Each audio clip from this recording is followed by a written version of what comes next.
Hello दोस्तों, how are you all? I think you are all fine.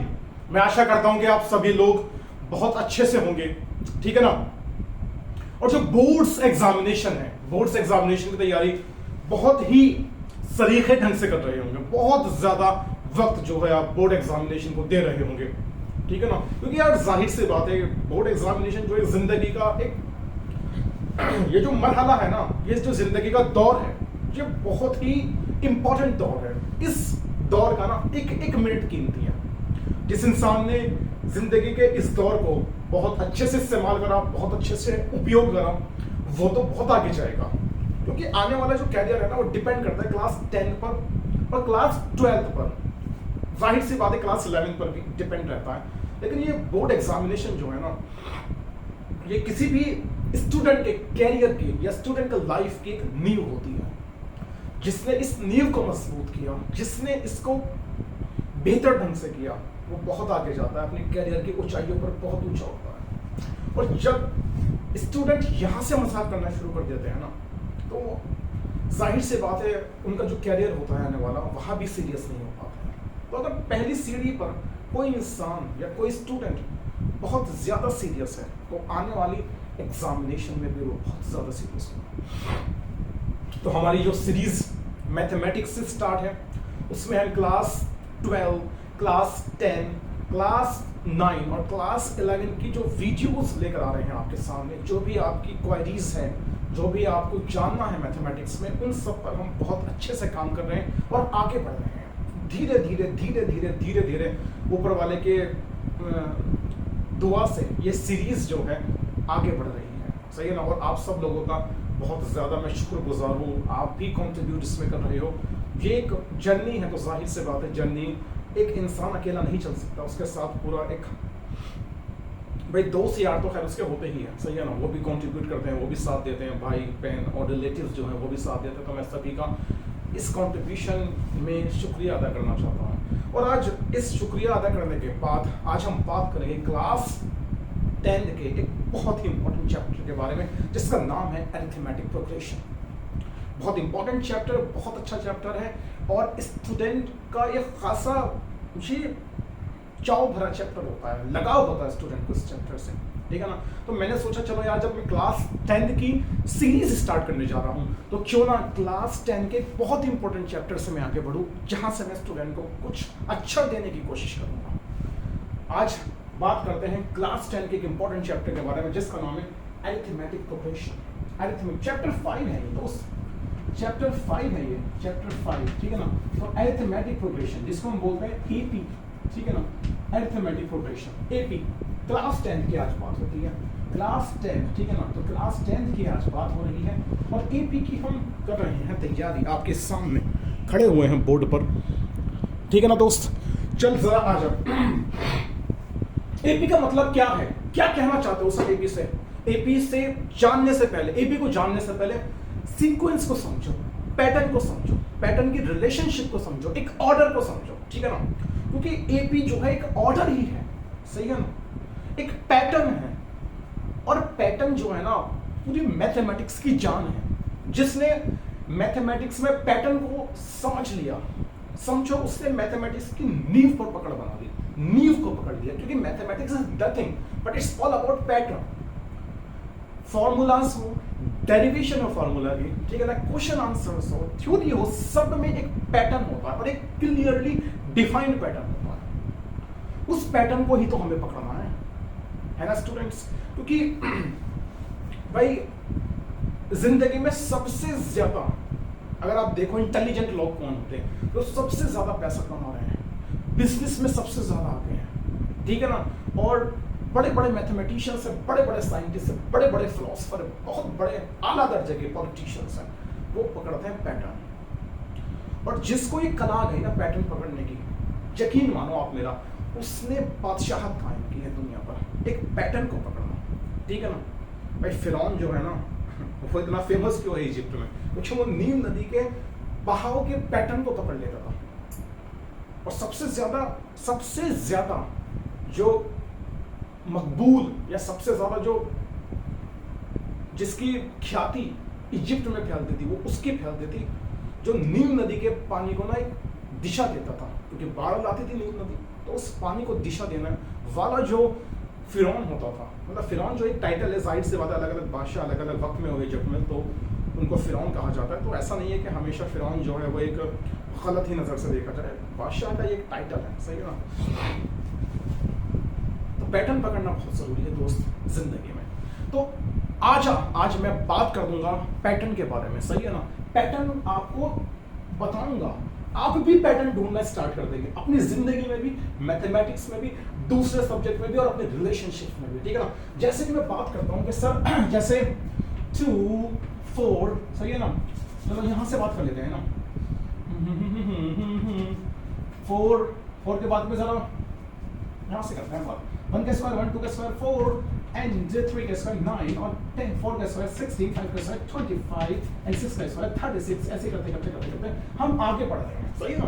तो ये natural number के squares है। हाँ, 1 का स्क्वायर 1 भाई, 4 किसका स्क्वायर 2 का, 9 किसका स्क्वायर है 3 का, 16 किसका स्क्वायर है 4 का, 25 किसका स्क्वायर है सर 5 का स्क्वायर, 36 किसका स्क्वायर है सर 36, तो 6 का स्क्वायर है।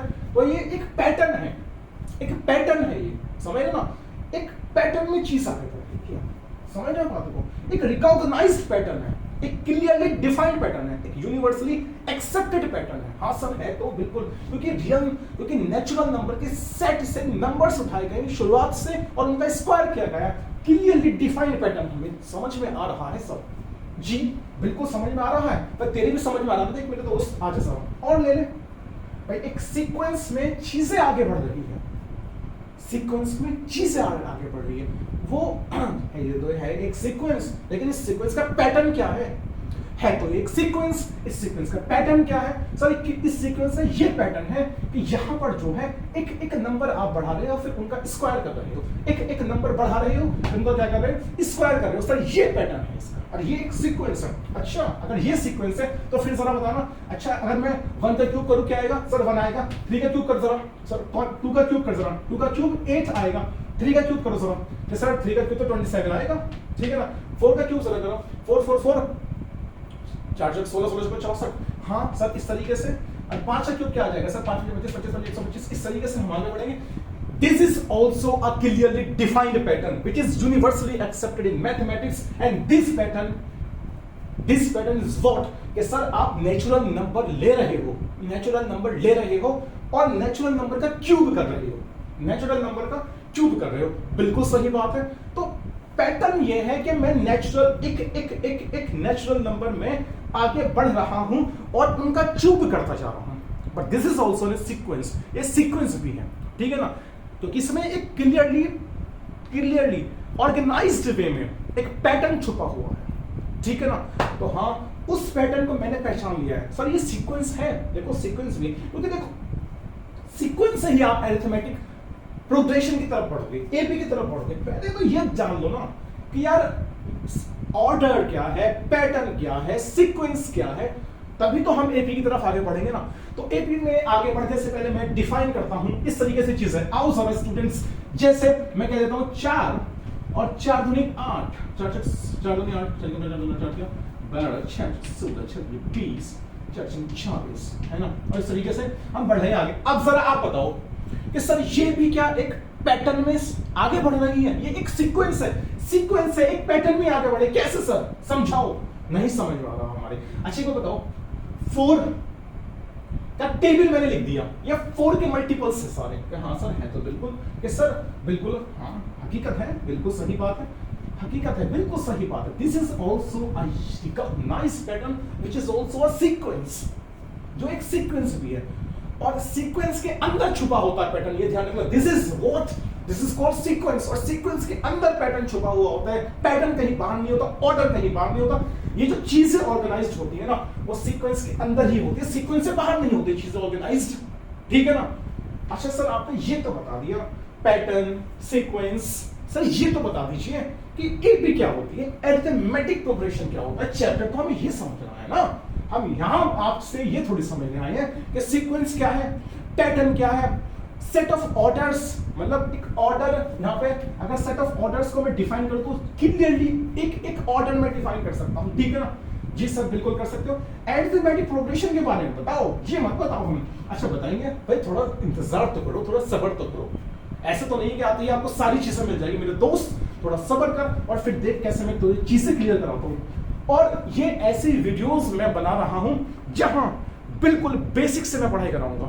इन वीडियोस को देखने के बाद कहीं भी किसी भी रूप में कहीं और जाने की जरूरत पड़ेगी ही नहीं। आओ जरा, तो 2 4 6 2 4 6 8 10 12 and what 14. Yes sir, this is also a sequence which has a pattern, which has a clearly defined pattern. We have clarity that this sequence can be an AP. हमारे पास ही क्लैरिटी है because what? How can you recognize it? How can you find the pattern? We can find the pattern, sir. This is first term. Yes, we can say that this is first term, and this is second term, this is third term, this is fourth term, this is fifth term. ठीक है ना? So how are we getting another term? हम कैसे दूसरी term को पकड़ रहे हैं? सर पहली टर्म में आप दो ऐड करते चले जा रहे हो। सर 4 कैसा आया? आपने 2 में 2 ऐड करा, 4 आ गया। सर 6 कैसा आया? आपने 4 में 2 ऐड करा। 8 कैसा आया? 6 में 2 ऐड करा, ठीक है ना। 10 कैसा आया? 2 ऐड करा। 12 कैसा आया? 2 ऐड करा। 14 कैसा है? 2 ऐड करते जा रहे हैं sir.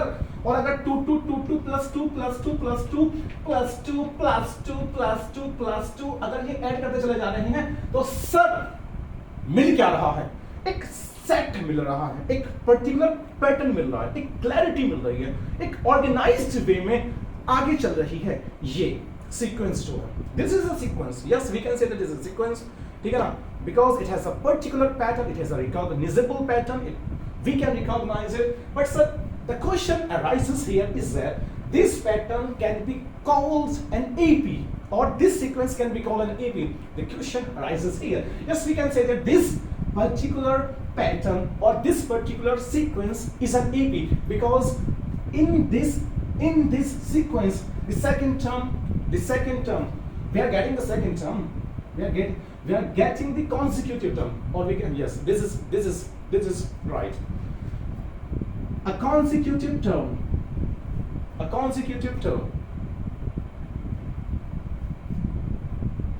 can be obtained by adding a constant common difference. Sir ये क्या कह दिया कि consecutive term आप लेते चले जाओगे, अगर आप कॉमन डिफरेंस ऐड करते चले जाओ। सर ये कॉमन डिफरेंस कहां से बात आ गई? कॉमन डिफरेंस की कहां से बात आ गई? देखो सुनो मेरी बात भाई, सेकंड टर्म 4 है, यहां पर फर्स्ट टर्म क्या है? 2 है भाई। 4 में से 2 माइनस करो, 2 आएगा। अब यहां देखो भाई, इसको तो ऐसे बोल सकते हो ना यार, ये हमारे पास क्या है? ए है, ठीक है ना। ए को ही हम क्या बोल सकते हैं? A1 बोल सकते हैं। ये हमारे पास क्या है? ये A2 है। ये हमारे पास क्या है? A3 है। ये हमारे पास क्या है? A4 है। हमारे पास क्या है? A5 है। हमारे पास क्या है? A6 है। ये हमारे पास क्या है? A7 है। जरा पैटर्न पकड़िए आप, जरा A2 में से A1 माइनस करिए, ठीक है ना। तो A2 में से A1 माइनस करें, इसका मतलब क्या सर? 4 में से हमने 2 माइनस कर, तो हमारे पास क्या आएगा? 2 आएगा। सर A3 में से जरा A2 माइनस करें, तो A3 माइनस A2, इसका मतलब हमारे पास क्या हो जाएगा? 6 माइनस 4 हमने कर दिया, हो जाएगा, ठीक है ना। जरा A4 माइनस A3 करिए सर, तो A4 माइनस A3 मतलब 8 माइनस 6 करें तो क्या आ जाएगा? हमारे पास 2 आएगा। So that we are clear, we are getting a constant common difference. हम बिल्कुल इस बात में निश्चित है कि हमें एक कांस्टेंट कॉमन डिफरेंस यहां पर मिल रहा है जब हम प्रीवियस टर्म को एक अगली टर्म में से माइनस कर रहे हैं। पिछले टर्म को माइनस कर रहे हैं अगले टर्म में से, पिछली टर्म को माइनस कर रहे हैं अगले टर्म में से, पिछली टर्म को माइनस कर रहे हैं अगले टर्म में से, और ऐसे बढ़ते चले जा रहे हैं इस ऑर्डर में। और हमें 2 के अलावा कोई दूसरा कांस्टेंट डिफरेंस मिल ही नहीं रहा। जी सर बिल्कुल नहीं मिल रहा। अगर आप ऐसे आगे बढ़ोगे ना कि आपको कांस्टेंट डिफरेंस सेम मिलता चला जाए, अगर एक आगे वाले टर्म में से आप एक पीछे वाले टर्म क्या करो? माइनस करो, ठीक है ना, तो उसको आप एपी बोल सकते हो। क्या सर इसको एपी बोला जा सकता है? इसको एपी बोला जा सकता है। ये जो आपने लिखा है, is this also an AP? How can we say that this is an AP? You can say, because this is what? This is first term, this is second term, this is third term, this is fourth term, this is fifth term, this is sixth term. So in a particular pattern, numbers are organized and pattern is repeated again and again, and we can recognize the pattern. Sir, from the second term we can clearly see that if we subtract first term from the second term, we will get 4.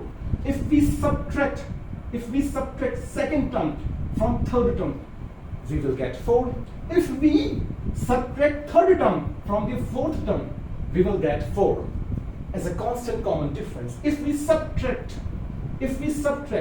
fourth term from the fifth term, we will also get the 4 as a common difference. So 4 we are getting as a common difference. So this is an AP. This is an AP because the constant difference is clear, is common, is 4. तो भाई थोड़ा सा हिंदी में भी समझ लें. कभी सोचे कि यार ये तो हिंदी में पढ़ा रहे थे सर, आज इनके ऊपर क्या जुनून सवार हो गए, इंग्लिश में पढ़ा रहे हैं. आज इंडिपेंडेंस डे है दोस्त, याद कर रहे हैं अंग्रेजों को. सुनो मेरी बात भाई, जब किसी सीक्वेंस में तुम आगे बढ़ते हो, तो वहां ये देख लेना कि जब मैं सेकंड टर्म लेता हूं और सेकंड टर्म में से फर्स्ट टर्म को माइनस करता हूं, जब मैं थर्ड टर्म लेता हूं, थर्ड टर्म में से सेकंड टर्म को माइनस करता हूं, जब मैं फोर्थ टर्म लेता हूं, फोर्थ टर्म में से थर्ड टर्म माइनस करता हूं, जब मैं फोर्थ टर्म लेता हूं, जब मैं फिफ्थ टर्म लेता हूं, फिफ्थ टर्म में से फोर्थ टर्म माइनस करता हूं, ऐसे करते जब मैं आगे बढ़ता जा रहा हूं, क्या मेरा जो कॉमन डिफरेंस है वो कांस्टेंट आ रहा है या नहीं आ रहा.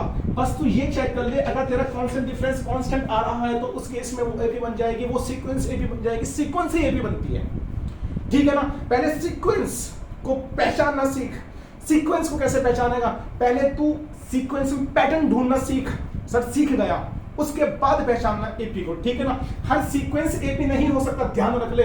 हर सीक्वेंस एपी नहीं हो सकता. सीक्वेंस तो सीक्वेंस है, लेकिन हर सीक्वेंस एपी नहीं हो सकता. लेकिन ये बात ध्यान रख, हर एपी एक सीक्वेंस है, लेकिन हर सीक्वेंस एक एपी नहीं है. Because sequence is a what is sequence is an ordered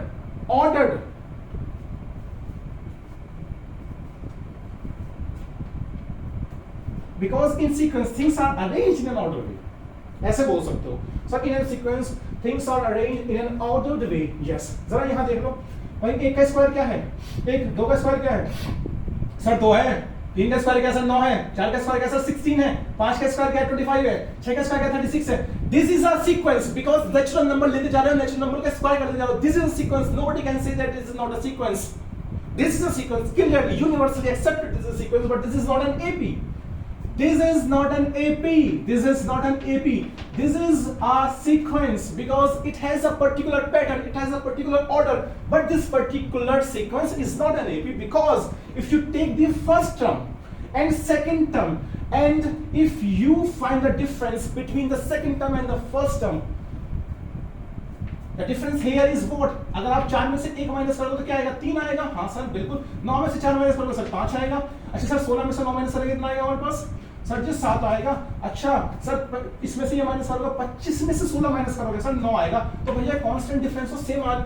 भाई जो हमारे पास कॉमन डिफरेंस है तो कांस्टेंट आ नहीं रहा, वो तो बढ़ रहा है. 2 2 2 2 भाई 3 3 5 7 9. भाई ये बताओ, जब आप अगली टर्म में से पिछली टर्म माइनस कर रहे हो तो सर ये मिल रहा है मुझे, कभी 3 मिल रहा, कभी 5 मिल रहा, कभी 7 मिल रहा, कभी 9 मिल रहा. तो कॉमन डिफरेंस तेरा कांस्टेंट कहां रहा? वो तो चेंज होता चला जा रहा है हर अगले टर्म के बाद. बता मुझे चेंज होना ही नहीं हो रहा. अगर 36 में से तुम माइनस करोगे 25, तो भाई बताओ जरा क्या आने वाला है? बताओ जरा क्या आने वाला है? सर 11 आने वाला है. 11 आने वाला है. 11.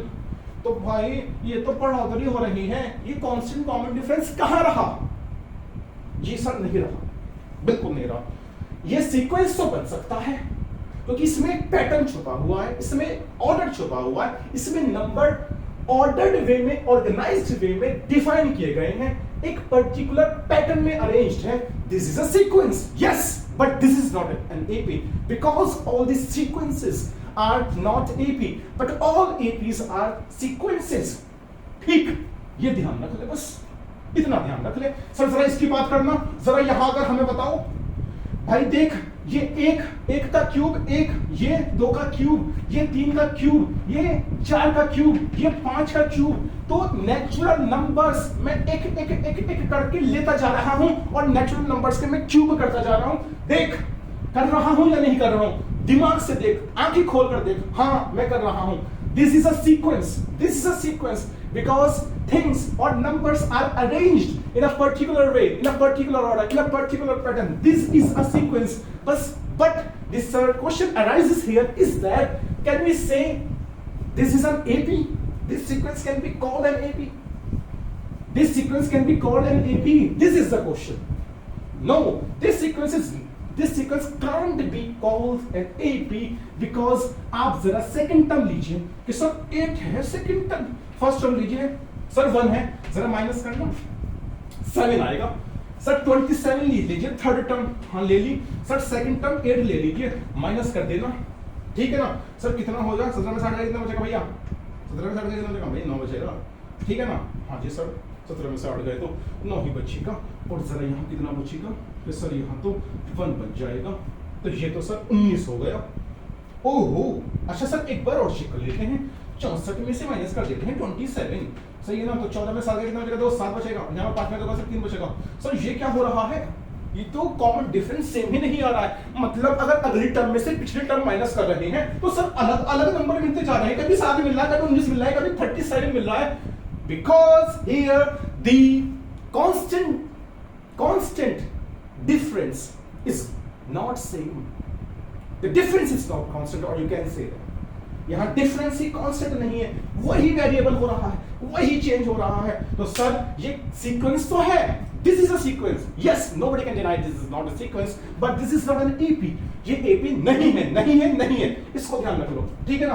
तो हर चीज जो एक पर्टिकुलर पैटर्न अपना रही है, जो ऑर्डर्ड वे में ऑर्गेनाइज्ड है, उसको देख के एपी मत कह देना, चौंधिया मत जाना, अपनी आंखों को जरा थोड़ा सा विश्वास से भरना, चीजों को चेक करना, अगली टर्म में से पिछली टर्म माइनस करते देखते चला जाना, आगे बढ़ते चले जाना, और अगर कॉमन डिफरेंस सेम आता चला जाए ना, तो वहां पर एक कांस्टेंट कॉमन डिफरेंस हम मान लेते हैं कि ये जो सेम डिफरेंस आ रहा है ना, सेम डिफरेंस आ रहा है, ये कांस्टेंट डिफरेंस है क्योंकि चेंज ही नहीं हो रहा, वहां एपी बोल देना, वरना एपी मत बोलना, ठीक है ना।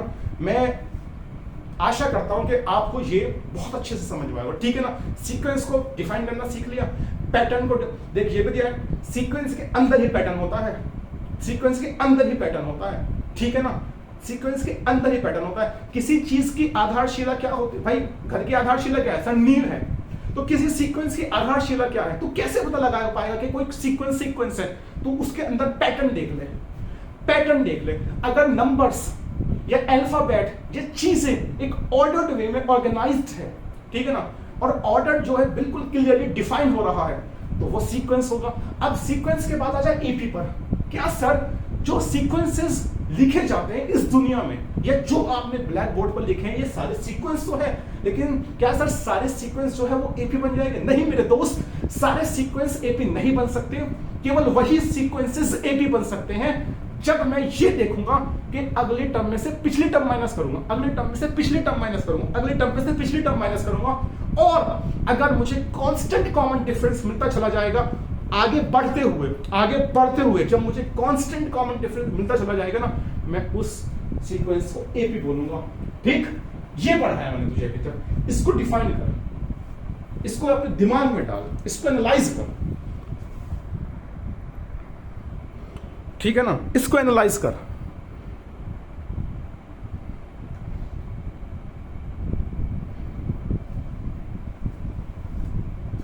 जरा थोड़ा सा मुझे पानी पीने का वक्त दो यार, सही।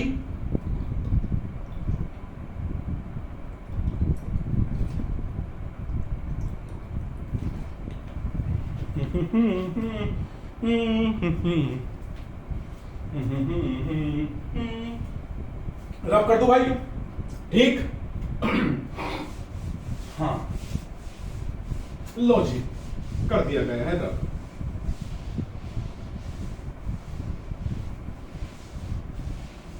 कर दिया गया है ये रब।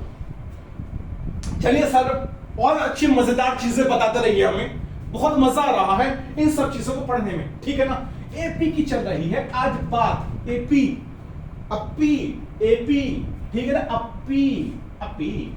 आओ जरा एपी के सर आपने ये कहा था 2 4 6 8 10 12 14, ठीक है ना, 16, और ऐसे करते करते ऐसे करते करते आप आगे बढ़ रहे हो, ठीक है ना।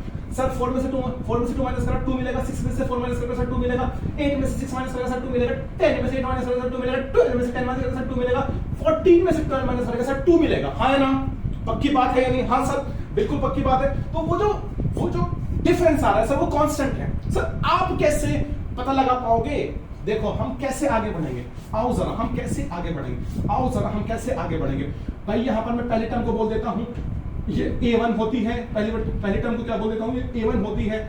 सही है ना मेरे दोस्त, सही है ना मेरे दोस्त। और दो कॉन्जिक्यूटिव टर्म के बीच में, मतलब एक के बाद एक जो टर्म आती है उनके बीच का जो डिफरेंस होता है वो कांस्टेंट रहना चाहिए। कॉन्जिक्यूटिव टर्म्स के बीच में जो डिफरेंस रहना चाहिए वो कांस्टेंट रहना चाहिए।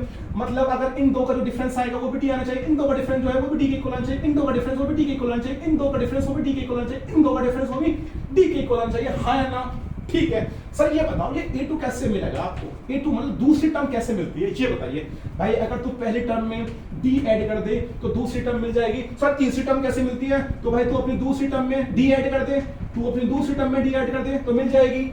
हाँ या ना? सर ये A4 कैसे मिलेगी? भाई तू अपनी तीसरी टर्म में, भाई तू अपनी तीसरी टर्म में क्या ऐड कर दे? D ऐड कर दे तो तुझे फोर्थ टर्म मिल जाएगी। सर ये फिफ्थ टर्म कैसे मिलती है? तो भाई तू अपनी फोर्थ टर्म में, तू अपनी फोर्थ टर्म में क्या ऐड कर दे? एक D और ऐड कर दे तो A5 मिल जाएगा। अच्छा सर तो हम इसका मतलब क्या है? इसका मतलब क्या है कि दूसरी टर्म कैसे मिलती है? दूसरी टर्म को क्या हम A प्लस डी बोल रहे हैं? A प्लस डी बोल रहे हैं। हाँ सर A प्लस डी बोल रहे हैं, सही है ना? A प्लस डी बोल रहे हैं, बिल्कुल मेरे दोस्त A प्लस डी ही बोल रहा है तू, सही? हाँ ठीक। तो A3 क्या हो जाएगा? A3 हो जाएगा A प्लस 2D। देख दोस्त, अच्छा ये A4 क्या हो जाएगा सर? A प्लस D हो जाएगा। हाँ या ना? और ये यहाँ पर A5 क्या हो जाएगा सर? ये A प्लस 4D हो जाएगा। देखो इसमें मैं पैटर्न देखूंगा मैं पैटर्न, मुझे पता है nth टर्म का पैटर्न यहीं से बनेगा। मैं उस चीज को तब कराऊंगा जब मेरे पास एक्सरसाइज 5.2 आएगी, क्योंकि वहां पर ये बहुत ज्यादा इंपॉर्टेंट है। इंपॉर्टेंट देखो क्योंकि मुझे एनसीईआरटी के सिलेबस को स्ट्रिक्टली फॉलो करना है, स्ट्रिक्टली आगे बढ़ना है, एनसीईआरटी को ही फॉलो करता हूं क्योंकि भाई मैं क्लास 10 के लिए पढ़ा रहा हूं यहाँ पर, ठीक है ना। तो दोस्त मुझे एनसीईआरटी की सीरीज बनानी है तो मैं एनसीईआरटी के ही सिलेबस के अकॉर्डिंग आपको पढ़ाऊंगा, सही है? बहुत बढ़िया। अच्छा सर इस तरीके से अगर हम डी ऐड करते चले जाए एक अगली टर्म में तो हमें देखो सर जैसे मान लो कि ये 2 है, डी ऐड कर दिया अगली टर्म मिल जाएगी। हाँ सर। अच्छा सर ये वाली टर्म है, हाँ है, उस पर डी ऐड करते सर ये वाली मिल जाएगी। हाँ मिल जाएगी, क्यों नहीं मिलेगी सर? जैसे ये है इसमें मैंने डी ऐड करते तो सर मुझे ये मिल जाएगी, ये है इसमें डी ऐड करते तो मुझे ये मिल जाएगी, ये है इसमें डी ऐड करते तो मुझे ये मिल जाएगी, ये है इसमें डी ऐड करते तो मुझे ये मिल जाएगी। बिल्कुल पैटर्न ऐसे ही चलेगा मेरे दोस्त, चाहे तू देख ले A1 क्या लिखा हुआ, A1 A है जो किसके इक्वल है? 2 के इक्वल है। हाँ है ना? तो A2 कैसे मिलेगा? A2 कैसे मिलेगा? मैंने A1 में क्या ऐड कर दिया? मैंने D ऐड कर दिया तो A प्लस डी लिखूंगा। A2 को सेकंड टर्म को ऐसे लिखूंगा, थर्ड टर्म को कैसे लिखूंगा? थर्ड टर्म को ऐसे लिखूंगा। ये मेरी कौन सी टर्म है? ये मेरी सेकंड टर्म है। देख ले A प्लस डी मेरी क्या है? सेकंड टर्म है। A प्लस डी मेरी क्या है? सेकंड टर्म है, उसमें मैंने D ऐड कर दिया तो A प्लस 2D हो गया। A प्लस डी को मैं क्या बोल रहा हूँ? थर्ड टर्म बोल रहा हूँ। तो मेरी फोर्थ टर्म कैसे आएगी? मेरी फोर्थ टर्म ऐसे आएगी। देख तू अपनी थर्ड टर्म में देखिए तीसरी टर्म है A प्लस डी, ये तीसरी टर्म है। तो ये देखते तीसरी टर्म, उसमें तूने क्या ऐड कर दिया? उसमें तूने D ऐड कर दिया तो A प्लस 3D जो है वो तेरी फोर्थ टर्म बनेगी और तेरे पास जो फिफ्थ टर्म बनेगी वो ऐसे बनेगी। बस इतना ध्यान रखना सर। ऐसे करते तो मेरे पास बहुत सारी टर्म्स आ जाएगी। सर कहां तक आएगी ये बताओ, मैं कहां जाके रुकूं? मुझे एक सीरा तो बताओ। सुन मेरी बात मेरे दोस्त, अगर देख तुझे सीरा ढूंढना है ना तो फिर तुझे अपनी एपी को डिफाइनेट एपी बनाना पड़ेगा, नॉट, क्योंकि देख सुन मेरी बात, डिफाइनेट एपी में लास्ट टर्म क्या हो जाती है? डिफाइन हो जाती है। और अगर इनफाइनाइट एपी होगी ना, इनफाइनाइट एपी होगी, फाइनाइट एपी में क्या होती है? फाइनाइट एपी, सॉरी अब डिफाइनेट को नहीं, डिफाइनेट का केस खत्म करो, इनफाइनाइट और फाइनाइट की एपी की बात करते हैं, ठीक है? फाइनाइट एपी वो एपी होती है जहां पर लास्ट टर्म क्या होते हैं तुझे पता होता है क्लियरली कि यहां ये लास्ट टर्म है। और जब तुझे किसी एपी में लास्ट टर्म का ही ना पता लगे, नंबर्स बढ़ते चले जाएं, इनफाइनाइट तक नंबर पहुंचे। भाई देखो इन्फिनिटी जो होता है वो कोई कॉन्सेप्ट तो होता नहीं है, मैं कह रहा हूं कि बस नंबर बढ़ते चले जाए, तुझे यही ना पता चले कि लास्ट टर्म कौन सी है, तो उस एपी को मैं क्या बोल देता हूं कि भैया ये एपी जो है ना ये फाइनाइट एपी नहीं है, ये फाइनाइट एपी नहीं है, ठीक है ना? चल मेरे दोस्त देख, यहां ये फाइनाइट एपी थोड़ी है भाई, वो चली जा रहे हैं, नंबर बढ़ते चला जाएगा, 18 आ जाएगा, 20 आ जाएगा, 22 आ जाएगा, 24 आ जाएगा, 26 आ जाएगा, नंबर्स बढ़ते चले जाएंगे, इंक्रीज होते चले जाएंगे, +2 +2 +2 +2 +2 ऐड करते चले जाएंगे, नंबर बढ़ते चले जाएंगे। जब नंबर बढ़ते चले जाएंगे ना, तो नंबर के रुकने का कोई चांसेस नहीं दिखाई दे रहा सर, कोई मौका नहीं दिखाई दे रहा। तो भाई तू ऐसी एपी को क्या बोल दे, तू ऐसी एपी को सर बोल दे इनफाइनाइट एपी। क्यों नहीं बोल रहा है तू ऐसी एपी को, ये एपी कैसी कराई जाएगी भाई, इनफाइनाइट एपी है मेरे दोस्त, इनफाइनाइट एपी है, ऐसी एपी। तो सर फाइनाइट एपी कौन सी एपी होगी, देख समझ, फाइनाइट एपी कौन सी एपी होगी, जहां मैं कह दूं कि भाई हटा चल, मैं ये डॉट डॉट डॉट डॉट ही हटा देता हूं, सही है ना। तो 16 लास्ट नंबर मुझे क्लियरली दिखा रहा है कि 16 ही इस एपी का लास्ट नंबर है, तो मैं इस एपी को क्या कह दूंगा, मैं इस एपी को कह दूंगा कि भैया ये एपी जो है वो फाइनाइट एपी है, हाँ या ना, क्योंकि मुझे पता चल गया मेरी लास्ट टर्म 16 है। ऐसी जितनी भी एपीज होती है जहां पर लास्ट टर्म डिफाइन होती है, तुझे पता होता है कि मेरी लास्ट टर्म यही है, इसके अलावा कुछ नहीं है, तो वो एपी क्या कहलाती है, फाइनाइट एपी। जहां तुझे ये ना पता लगे कि मेरी लास्ट टर्म कौन सी है, इनफाइनाइट तक आगे नंबर क्या हो जाए, होते चले जाए, बढ़ते चले जाए, वहां कह देना कि भाई ये तो इनफाइनाइट एपी है। कैसी एपी है दोस्त, इनफाइनाइट एपी है, ठीक है ना। हाँ, तो इस तरीके से चीजों को पहचानना सीख, समझना सीख, ठीक। जी सर, पता तो चल गया हमें इस चीज के बारे में, सर पता तो हमें चल रहा है सर, अब जरा मुझे एनट टर्म के बारे में भी कुछ ना कुछ बता दो। एनट बहुत सुनता हूं, ये एनट टर्म बहुत सुनता हूं, एनट टर्म, ये एनट टर्म के इसको एनट टर्म मान लो, इसको एनट टर्म मान लो, तो सर पहले एनट टर्म तो बता दो, मानूंगा सब समझूंगा, एनट टर्म को बताओ जरा पहले। तो देख समझ, किसी एपी को तूने पकड़ना सीख लिया, पहली टर्म पकड़ना सीख लिया, कॉमन डिफरेंस पकड़ना सीख लिया, डी ऐड करते चले जा रहा है, हाँ करते चला जा रहा है, फाइनाइट एपी को सीख लिया, हाँ सीख लिया, नॉन फाइनाइट एपी को सीख लिया। अब समझ दे किसी एपी की एनट टर्म क्या होती है। हाँ, आज तुझे ये भी बता देता हूं कि किसी एपी की एनट टर्म क्या होती है। ऐसा किसने ना बताया होगा, तुझे कभी तेरे स्कूल टीचर ने कभी तुझे ना बताया होगा, मैं बताता हूं देख क्या होती है। समझ जरा, ठीक है ना, समझ, यही समझ। ये भाई डी, ये a प्लस डी है, ठीक है ना, a प्लस डी है, a प्लस डी है। तो भाई अगर मैं इस d है तो क्या मैं 1d लिख सकता हूं। हाँ सर, a प्लस डी को a प्लस 1d तो लिखा जा सकता है, क्योंकि 1 के मल्टीप्लाई d से कराओ सर वही आ जाएगा। अब एक बार बता, क्या मैं 2 माइनस 1d लिख सकता हूं, क्या मैं 2 माइनस 1d लिख सकता हूं। भाई 2 माइनस 1 का मतलब 1 ही होगा। हाँ सर, लिख तो सकते हो बिल्कुल। अच्छा एक बार बता, तू a प्लस 2d को क्या लिख सकता है। सर a प्लस 2d को देखो ऐसे भी लिखा जा सकता है, a प्लस, और सर मैं ये जो 2 है ना, ये जो 2 है, ये जो 2 है, मैं इसको 3 माइनस 1 लिख दूं, मैं इसको 3 माइनस 1 लूं, तो क्या जा रहा है, बिल्कुल लिख सकता हूं। हाँ जी, अच्छा जी, हाँ सर लिख सकता हूं। अच्छा ये a प्लस 3d है, बता क्या मैं इसको ये नहीं लिख सकता, a plus 4 minus 1 into d। मुझे बताते रहे ना कि मैं लिख सकता हूं या नहीं, हाँ या ना, कमेंट में लिख देना, ठीक है ना। बता a प्लस 4d को मैं क्या लिख सकता हूं, a प्लस 4d को क्या लिख सकता हूं, मैं लिख सकता हूं a प्लस, अच्छा a प्लस 4d को मैं क्या लिख सकता हूं, सर ये लिख सकते हो आप a plus 5 minus 1 into D. तो 2 माइनस 1 क्या होगा, 2 होगा तो 2d आ जाएगा, 4 माइनस 1 क्या होगा सर 3 होगा, 3d आ जाएगा, 5 माइनस 1 क्या होगा 4 होगा, 4d आ जाएगा।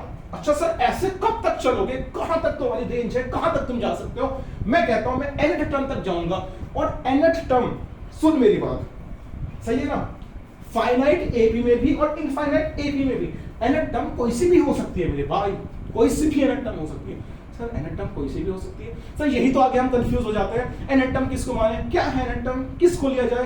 कभी लास्ट टर्म ले ली जाती है nth टर्म, सर कभी तुम बीच वाली किसी भी टर्म को nth टर्म ले लेते हो, सर तुम तो पहली टर्म को भी ले सकते हो nth टर्म।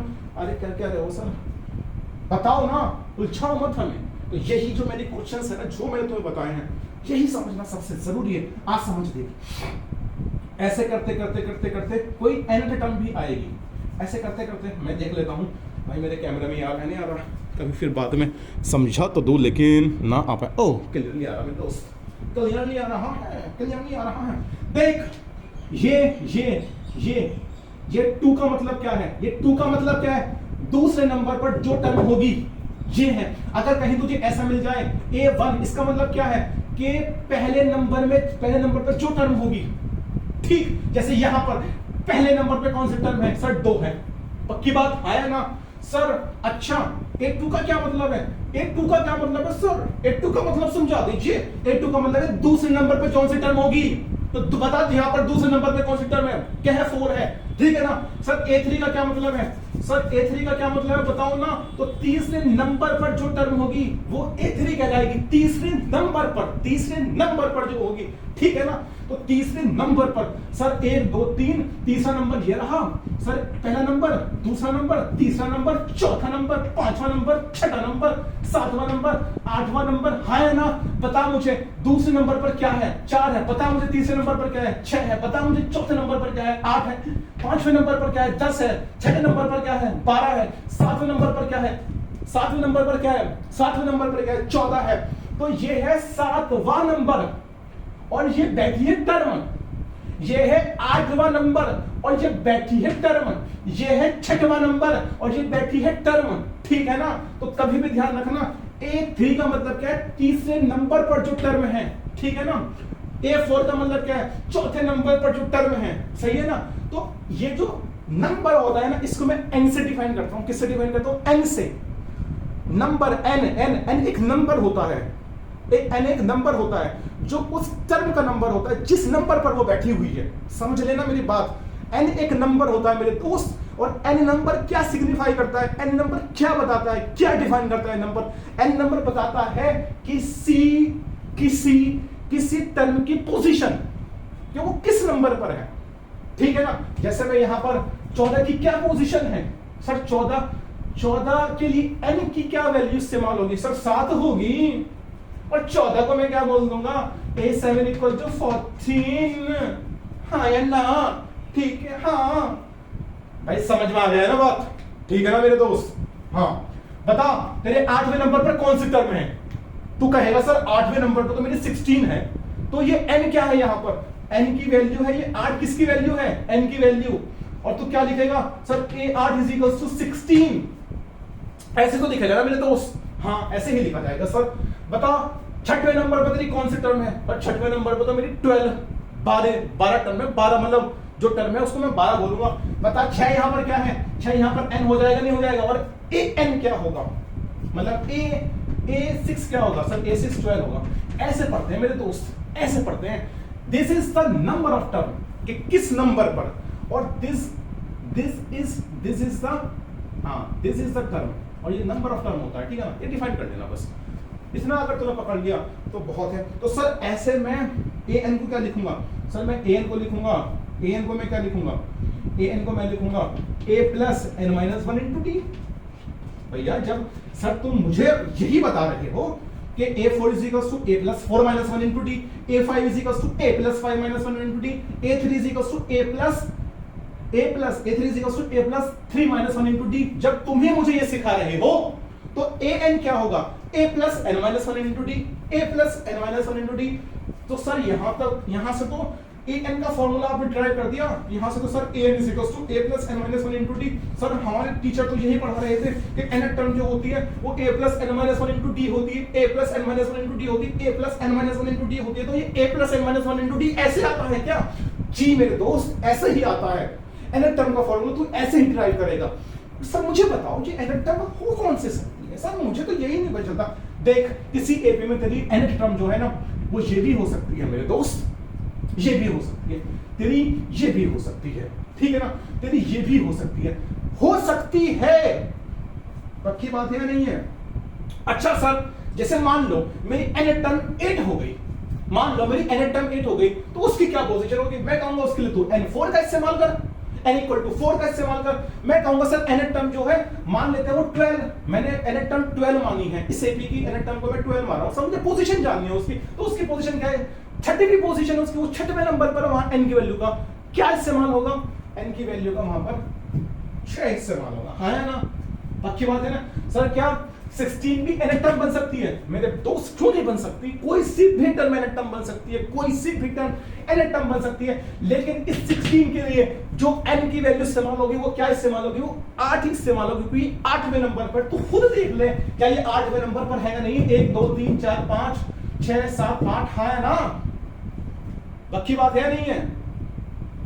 अगर क्वेश्चन तुझसे ये पूछा जाएगा कि बता इस एपी की कौन सी टर्म 16 है, सुन मेरी बात, क्वेश्चन तुझसे पूछा जाएगा कि इस एपी की कौन सी टर्म 16 है, कौन सी टर्म 16 है? तो तुझे यहां तो क्लियरली डिफाइन पता चल रहा है सर 8वीं टर्म 16 है, तू बता देगा क्योंकि ये 2 का टेबल है। मैं 3 का टेबल लिख दूंगा तू बता देगा, मैं 4 का टेबल लिख दूंगा तू बता देगा, ठीक है ना। मैं एक छोटे से और सीक्वेंस लिखते चला जाऊं तू बता देगा।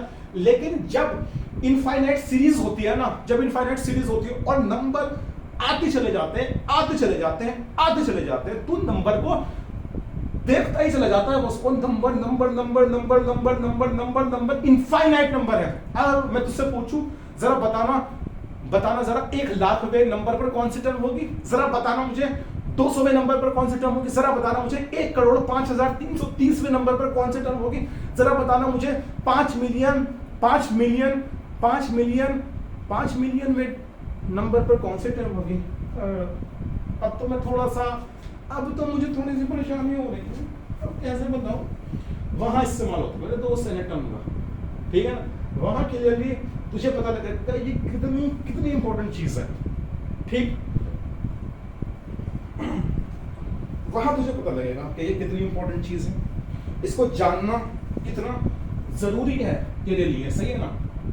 हाँ तो सर अभी जैसे तुमने कहा ये तो फाइनाइट एपी है, हाँ मैंने कहा बिल्कुल 100% फाइनाइट एपी है, बिल्कुल 100%।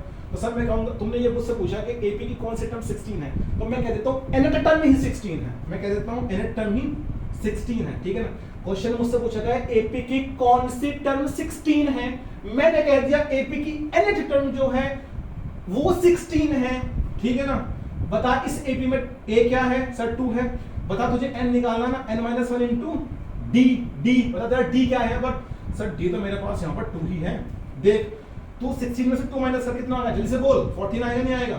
जरा 2 की मल्टीप्लाई जरा इससे कर, तो 2n - 2 हो जाएगा, हाँ है ना। जरा ये यहाँ पर लाकर ऐड कर दे तो कितना हो जाएगा? सर ये तो 16 हो जाएगा, सर ये 16 इंटू 2n हो जाएगा। पता है यहाँ पे n की वैल्यू 8 आएगी नहीं आएगी?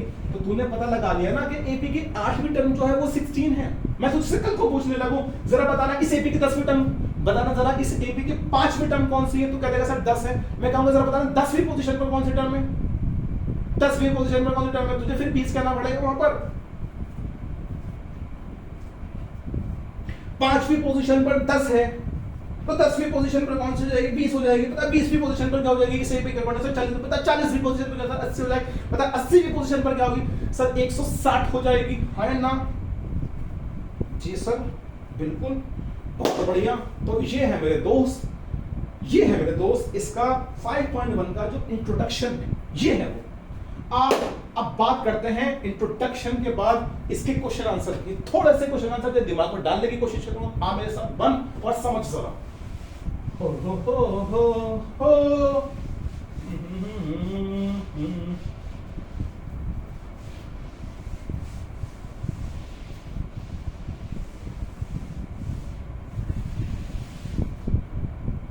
जी आओ जरा एग्जाम्पल एक देख लेते हैं। तो एनसीईआरटी की ही बात कर रहा हूं मैं, एनसीईआरटी को मुझे स्टिक रहना है, क्या करूं, मजबूरी है, बोर्ड के लिए पढ़ा रहा हूं ना।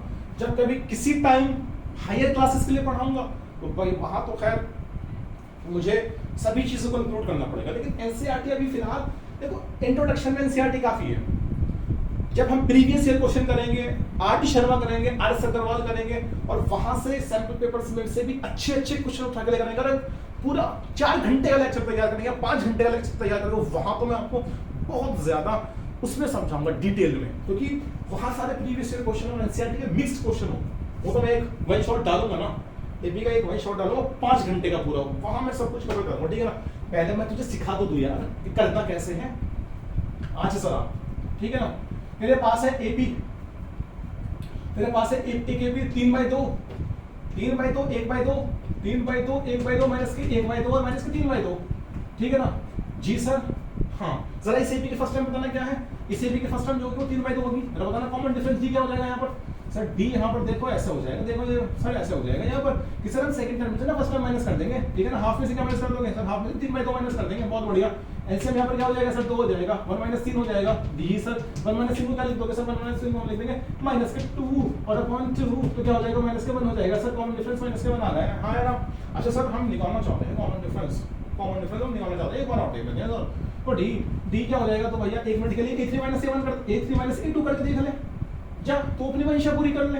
A3 माइनस A2 कर दे तो A3 तेरे पास क्या है, A3 तेरे पास है माइनस के हाफ, माइनस के हाफ, और माइनस के हाफ में से तू क्या माइनस करेगा भैया, सब माइनस के हाफ ही माइनस करना, ठीक है ना भैया। 2 और 2 कैल्शियम 2 हो जाएगा, ऊपर जाकर -1 -1 -1 -1 -2 हो जाएगा, माइनस माइनस प्लस होते साइन माइनस आता है अपॉन 2, इसी कारण पे क्या -1 नहीं आएगा भाई। कॉमन डिफरेंस सेम आ रहा है, AP है, कांस्टेंट कॉमन डिफरेंस है। AP तो खाली पहले थी, हम तो कॉमन डिफरेंस निकालना था, वो हमने कॉमन डिफरेंस निकाल दिया, उसकी फर्स्ट टर्म भी हमने बता दी है, हाँ या ना।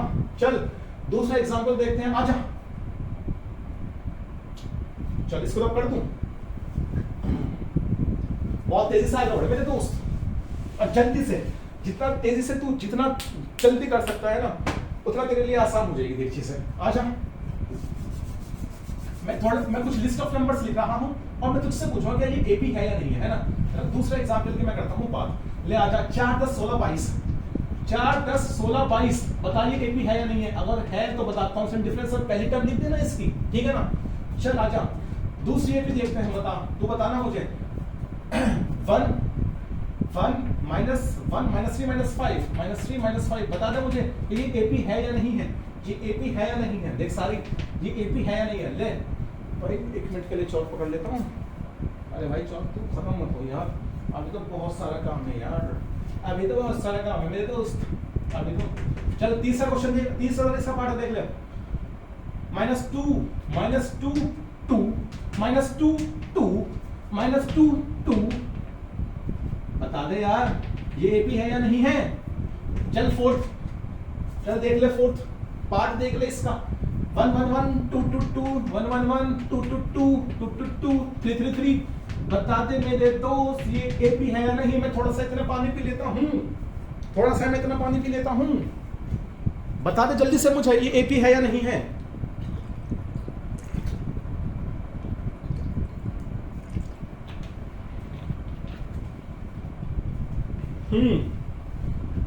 बता दे। आजा फर्स्ट की बात करते हैं, सॉल्यूशन भी देख ले, फर्स्ट की बात करते हैं जी सर। करिए जरा 10 में से जरा 4 माइनस कर, 10 में से जरा भाई 8 - 7 कर देना, भाई 8 - 7 कर देना, 10 में से 4 माइनस कर देना, तो सर 10 - 7 का मतलब क्या है, 10 - 4 का मतलब 6 है। आजा A3 - A2 करके देख, A3 - A2 करके देख क्या हो जाएगा, 16 - 10 हो जाएगा। 16 - 10 का मतलब क्या है, जल्दी से बता सर। 16 - 10 का मतलब 6। अब तू A4 - A3 कर दे, A4 - A3 कर दे, तो इसका मतलब A4 - A3 का मतलब क्या है कि सर तू 22 में से क्या माइनस करते, 16 माइनस कर दे। जैसे तूने 22 में 16 माइनस करा, इसका मतलब क्या सर 6 ही आएगा, हाँ या ना, हाँ या ना, 6 ही आएगा। भाई कांस्टेंट कॉमन डिफरेंस मिल रहा है, कॉमन डिफरेंस बराबर मिल रहा है। एक कॉन्सेक्यूटिव टर्म में से मैं पिछली टर्म माइनस कर रहा हूं, अगली में से पिछली माइनस कर रहा हूं, अगली में से पिछली टर्म में माइनस करने करे जा रहा हूं, एक कांस्टेंट कॉमन डिफरेंस मिलने चले जा रहा है मुझे। ये AP है, yes it is an AP, yes it is an AP, और इसकी पहली टर्म क्या होगी, 4 होगी, इसका कांस्टेंट डिफरेंस क्या होगा, 6 होगा। तू और भी इसमें टर्म्स ऐड कर सकता है, बता इससे अगली टर्म क्या होगी, 6 ऐड कर दे, 6 ऐड करेगा 28 हो जाएगी। फिर अगली टर्म बता कैसा आएगी, 28 में 6 ऐड कर दे 34 आ जाएगी, फिर 6 ऐड कर दे, समझ रहे बात को, 28 में 6 ऐड कर दे 34 आ जाएगी, फिर 6 ऐड कर दे, फिर 6 ऐड कर दे, फिर 6 ऐड कर दे, चलता चला जा, चलता चला जा, ऐसे ही नंबर्स मिलते चले जाएंगे तुझे, कोई बड़ी बात है इसमें। आजा सेकंड पार्ट देख 1 मिनट के लिए, इसको मैं रब कर दूं। आजा सेकंड पार्ट देख ले इसका, बता फर्स्ट टर्म यहाँ पर क्या है 1 है, और सेकंड टर्म क्या है यहाँ पर माइनस के 1 है, तो सेकंड टर्म में तो फर्स्ट टर्म माइनस करना, तो A2 - A1 इसका मतलब बता क्या है -1 है ना, -1 में से क्या माइनस कर दिया, 1 माइनस कर दिया, तो क्या हो जाएगा -2 हो जाएगा, क्योंकि माइनस माइनस प्लस होता है, साइन माइनस का आता है। आ जरा A3 - A2 कर, A3 - A2 का मतलब क्या है, A3 - A2 का मतलब क्या है सर जी, -3 में से मैं माइनस करूंगा -1, -3 में से माइनस करूंगा -1, ठीक है ना, -3 में से माइनस करूंगा -1, -3 में से माइनस करूंगा -1।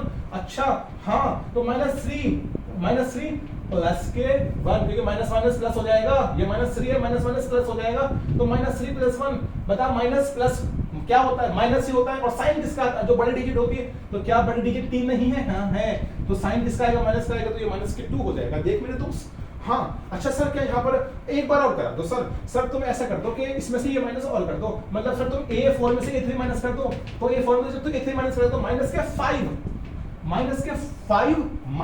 माइनस के 3, ठीक है ना, -5 माइनस के 3, तो क्या हो जाएगा -5 प्लस के 3, और यहाँ पर भी -2 आ जाएगा मेरे दोस्त। तो कांस्टेंट कॉमन डिफरेंस तुझे मिलता चला जा रहा है, yes it is an also an AP।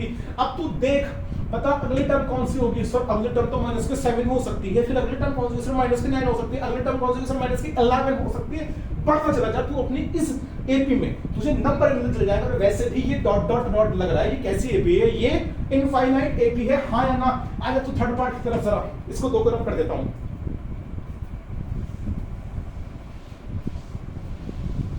चल हट जल्दी से, तेजी से, बहुत तेजी दिखा इन चीजों में, रुक मत बिल्कुल भी, ठीक है ना? रुकना अब तेरा काम है नहीं, बोर्ड तेरे सर पर है, अभी रुकेगा क्या? आज रात तीसरा पार्ट देख लेते हैं। बता यहाँ पर A2 क्या है सर? कॉमन डिफरेंस निकाल रहा हूँ, ठीक है ना? हाँ डिफरेंस निकाल रहा हूँ सर। तो A2 माइनस A1, बताइए A2 माइनस A1 क्या हो जाएगा सर? 2 में से मैं -2 को माइनस कर दूंगा, 2 में से मैं -2 को क्या कर दूंगा? माइनस कर दूंगा, ठीक है ना भाई? ये तो सर हाँ 2 में से -2 को माइनस कर दूंगा, तो माइनस माइनस क्या हो जाएगा? ये प्लस हो जाएगा। भाई देख समझा कर चीजों को, यहाँ पर गलती मत किया कर। तो 2 + 2 कितना हो गया?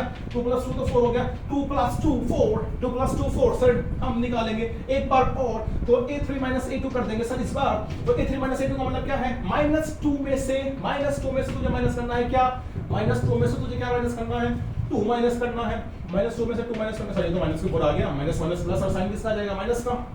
सर जी ये तो एपी नहीं है सर जी, क्योंकि भाई 4 और -4 बराबर नहीं होते, 4 और -4 बराबर नहीं होते, 4 और -4 बराबर नहीं, ये 0, ये -1, ये -2, ये -3, ये -4, ठीक है ना? और ये 1, ये 2, ये 3, ये 4 मेरे भैया, ये डिफरेंस है 4 और -4 में, समझ गया ना? हाँ देख ले कितने नंबर का डिफरेंस है, देख ले कितने नंबर का डिफरेंस है, देख ले कितने नंबर का डिफरेंस है। कभी तो 4 और -4 को 1 मान ले, बहुत से मान लेते हैं। कांस्टेंट डिफरेंस नहीं आया सर, कांस्टेंट डिफरेंस अलग हो गया इस केस में।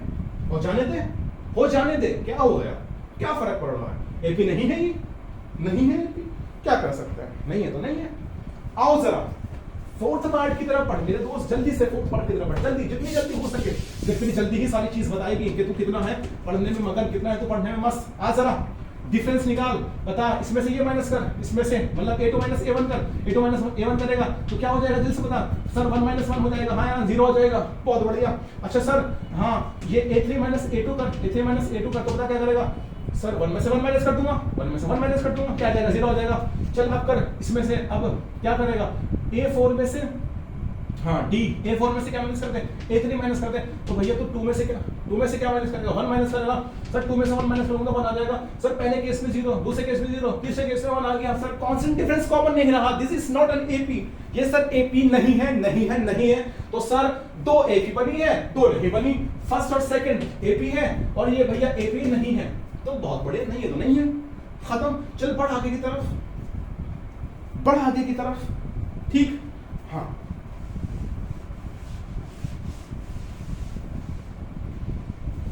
बढ़ आगे की ओर, तेरी ओर, सही है ना? बढ़ आगे की ओर और तेरी ओर। आज जरा दोस्त, तो एक्सरसाइज 5.1 की तरफ बढ़ना चाहता है।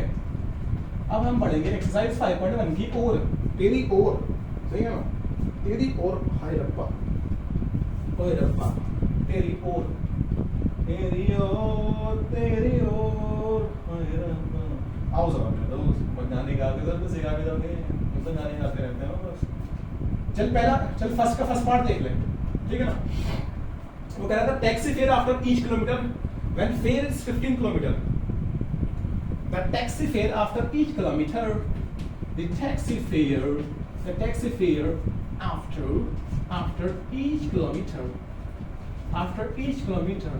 after each kilometer when the fare is 15 kilometer, for the first kilometer, when the fare is 15 kilometer for the first kilometer, ठीक है ना? तो when the fare is 15 kilometer for the first kilometer, ठीक है ना? and 8 for additional kilometer, and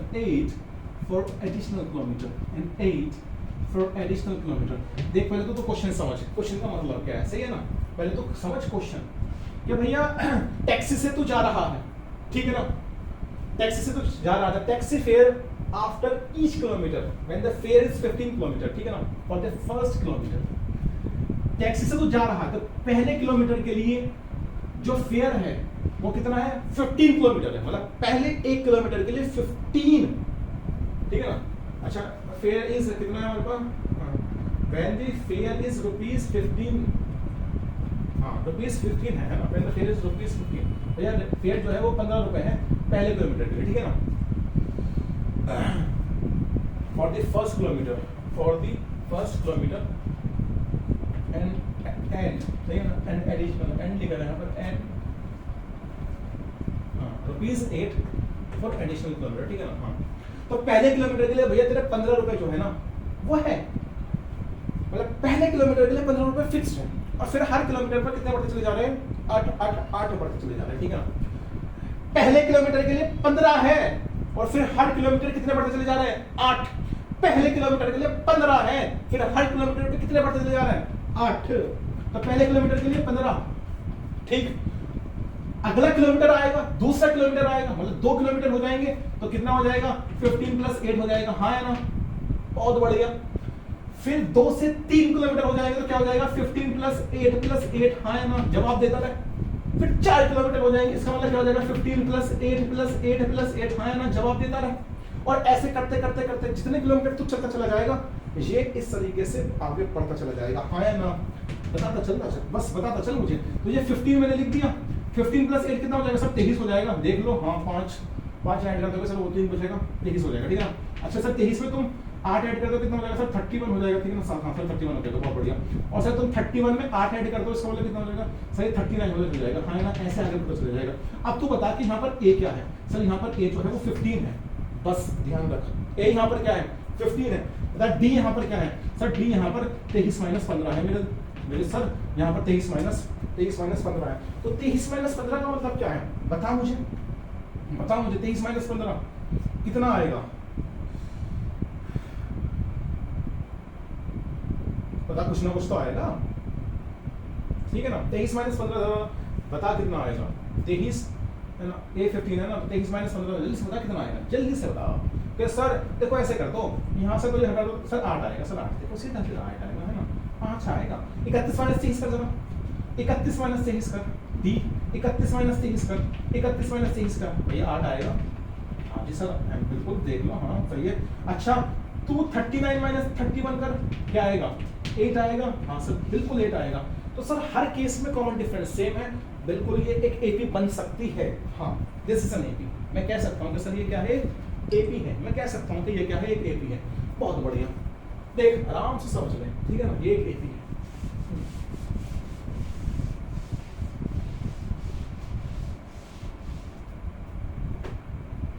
तेरी ओर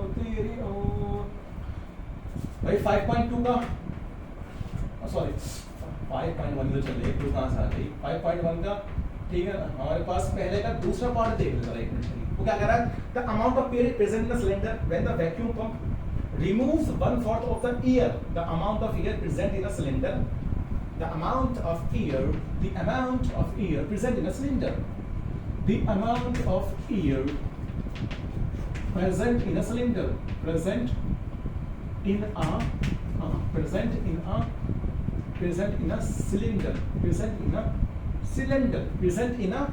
in a cylinder when a vacuum pump removes 1/4 of the air, when the vacuum pump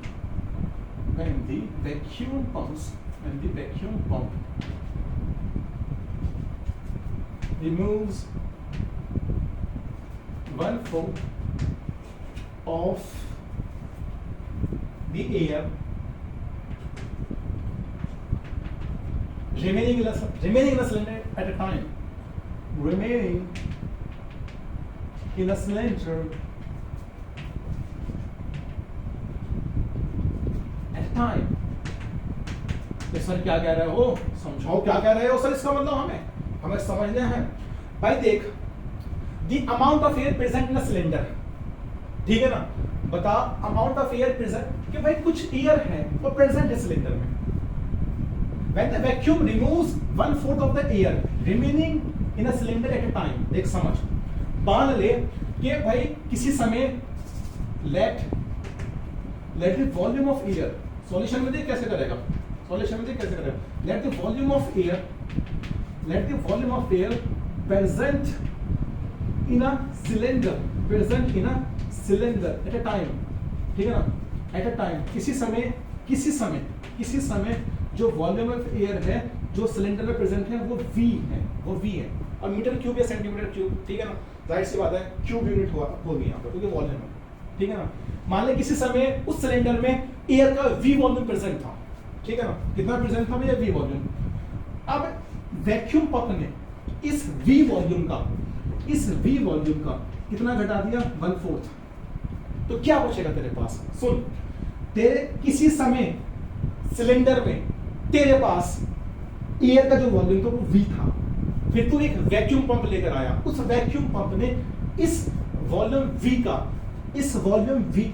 1/4 क्या है, रिमूव कर दिया, 1/4 क्या है, रिमूव कर दिया, ठीक है ना। तो जाहिर सी बात है जो तेरे पास बचेगा वॉल्यूम, वो कितना बचेगा, वो बचेगा v माइनस, मतलब initial volume minus 1/4 of initial volume, ठीक है ना।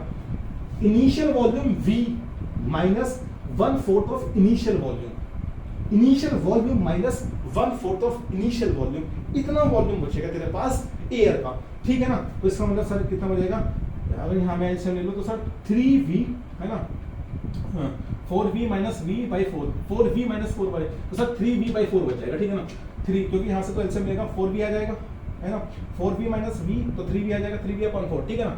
अब अगले केस में देख क्या करेगा, अब बता तेरे पास एट अ पर्टिकुलर टाइम ये वॉल्यूम है, अब ये वॉल्यूम है, ठीक है ना, अब ये वॉल्यूम है जो सिलेंडर में प्रेजेंट है एट अ पर्टिकुलर टाइम, सही है ना, जब तू देखेगा तो ये वॉल्यूम प्रेजेंट होगा।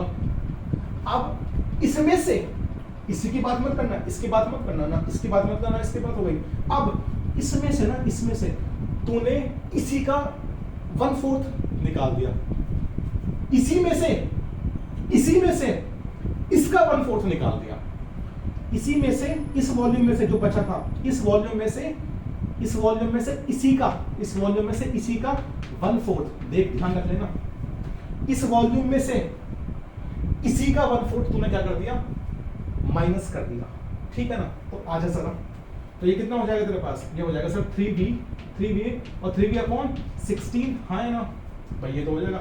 अब तो अगर एलसीएम लेगा तो अगर सही से, अगर तो मैं तुझे बताऊं तो 16 कितना हो जाएगा, जल्दी से बता दो फटाक से एकदम, 16 4 16 हो जाएगा ना, तो 16 कम 16 16 दूनी 32, 16 48 में जरा तो ये माइनस कर दे 3, तो कितना हो जाएगा तेरे पास, सर ये हो जाएगा 45v/16, ठीक है ना, 45v/16 हो जाएगा। जरा कुछ कटपटा जाएगा या नहीं कटपटा जाएगा, देख लो जरा आराम से चीजों को चेक कर कि 45v है ना, तो हाँ सर बिल्कुल सही है। अब अगले केस में क्या करूंगा, अगले केस में क्या हो जाएगा, इस वॉल्यूम का मेरे दोस्त, इस वॉल्यूम का क्या हो जाएगा, इस वॉल्यूम में से इसी का 1/4 घटा देना, तो अगला केस मिल जाएगा, ठीक है ना। मतलब इस वॉल्यूम में से इस वॉल्यूम का ही 1/4 क्या होगा, माइनस होगा, सही है ना। इस वॉल्यूम में से इसका ही क्या होगा, हमारे पास 1/4 माइनस हो जाएगा, ठीक है मेरे दोस्त। तो इस तरीके से हम आगे बढ़ रहे हैं। अरे ये क्या हो गया, हल्की सी गलती हो गई क्या, अरे भाई 3v/4 हो जाता है मेरे दोस्त। अरे सर ये तो तुम 4 लिखना यहाँ भूल गए, यहाँ कौन करेगा सर जी, गलती कर रहे हो तुम, गलती बोलो सर, तुम बहुत बड़ी गलती हो, 3v/4 नहीं लिखा तुमने। तो आओ जरा 3v/4 माइनस 3v कितना हो जाएगा, 3v/4 16, ठीक है ना।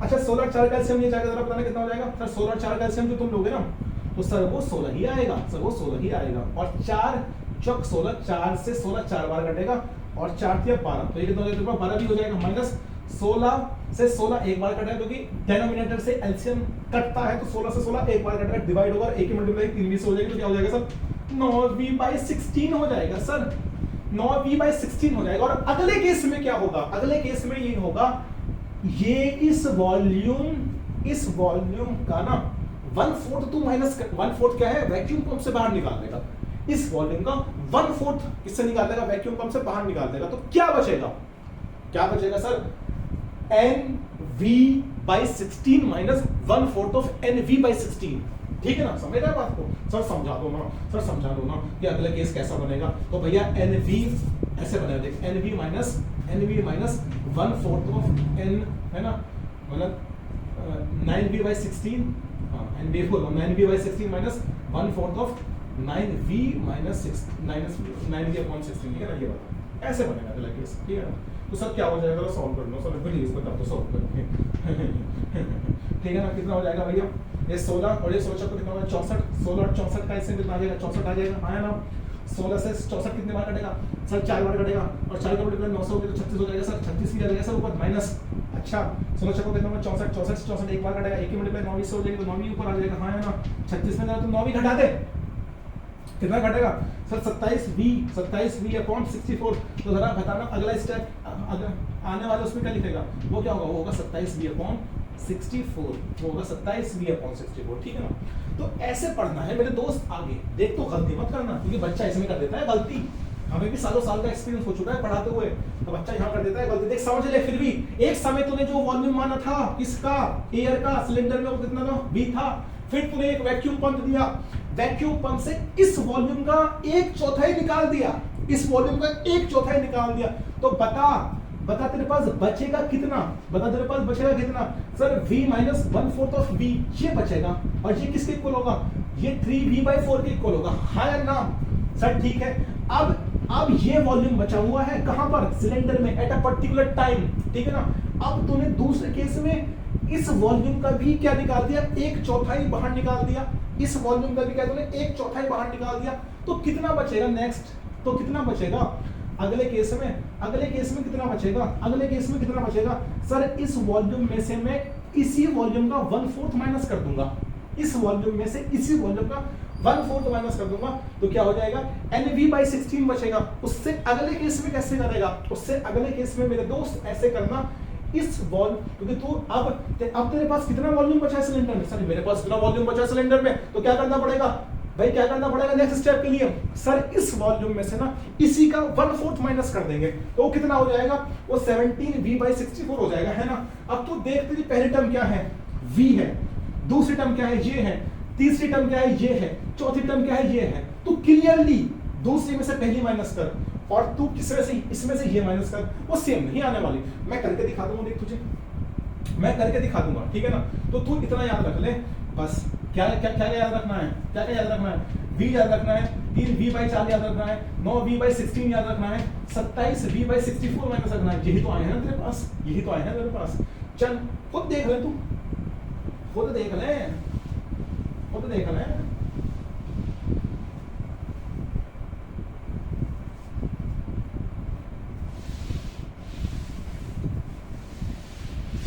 चल A2 कैसे निकाले भाई, डिफरेंस कैसे निकालेगा सर, A2 माइनस A1 कर दूंगा, ठीक है ना। चल 3V/4 में से V माइनस कर, कितना आ जाएगा तेरे पास, कितना आ जाएगा तेरे पास, कितना आ जाएगा सर, ये तो माइनस के V/4 आ गया। अच्छा चल D A3 माइनस A2 कर दे, A3 minus A2 sir 9V में से क्या माइनस कर दे, 16, अच्छा 9V/16 में से क्या माइनस कर दे, 3V/4 माइनस कर दे, हाँ ना, पक्की बात है नहीं है। अब तेरा बता 14, 16 4 का एलसीएम कितना आएगा सर, 16 4 का एलसीएम 16 ही आएगा, तो 9 भी आ गया, ठीक है ना। 4 से कितने बार कटेगा ये 16, जल्दी से बता, 4 से 16 कितने बार कटेगा, तो 4 बार कटेगा, इसका मल्टीप्लाई जरा 12 से करा दे, तो माइनस के 12, ठीक है ना। जरा बता कितना आ जाएगा तेरे पास, बता तेरे पास माइनस के 3V/4, 3V/16 आना नहीं आ रहा, 3V/16 आना नहीं आ रहा, तो बता जब कॉमन डिफरेंस तेरा कांस्टेंट नहीं आ रहा तो ये एपी कैसे बनेगी, ये एपी नहीं बन सकती, ठीक है ना।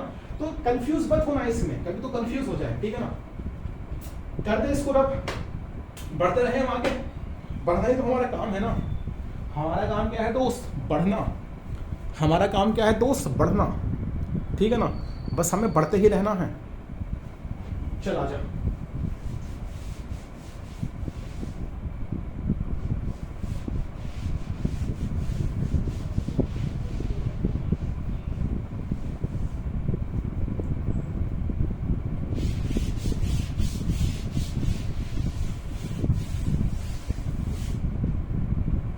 थर्ड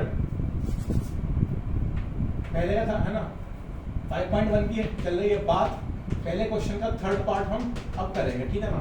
वो कह रहा है the cost of digging a well after every metre of digging when it cost ₹150 for 1 metre and rises by 50 for subsequent metre.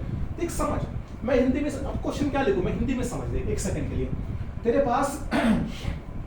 पास हो क्या रहा है, तेरे पास ये है कि पहले मीटर के लिए जो कॉस्ट है वो 150 है, ठीक है ना। मतलब पहले जब तू एक मीटर खोदेगा तो 150 रुपए की कॉस्ट है, और अगले मीटर जब तू खोदता चला जाएगा तो 50-50 होते चले जाएंगे, इंक्रीज होते चले जाएंगे, क्या होते चले जाएंगे, 50-50 इंक्रीज, ठीक है ना।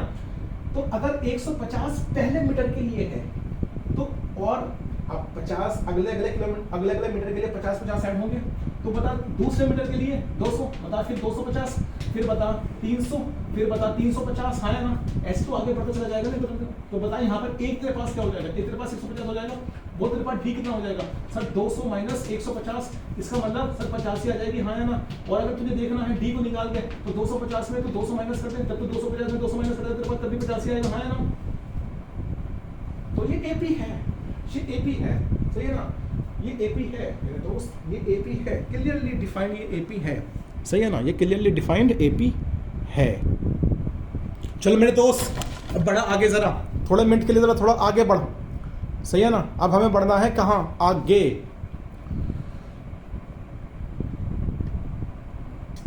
चलो जी बढ़ जाते हैं अब हम आगे, अपने केस में हम बढ़ जाते हैं अब आगे, सही है ना।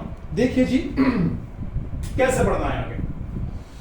तो amount of money in account every year when ₹1000 is deposited at a compound interest eight 8%, ठीक है ना।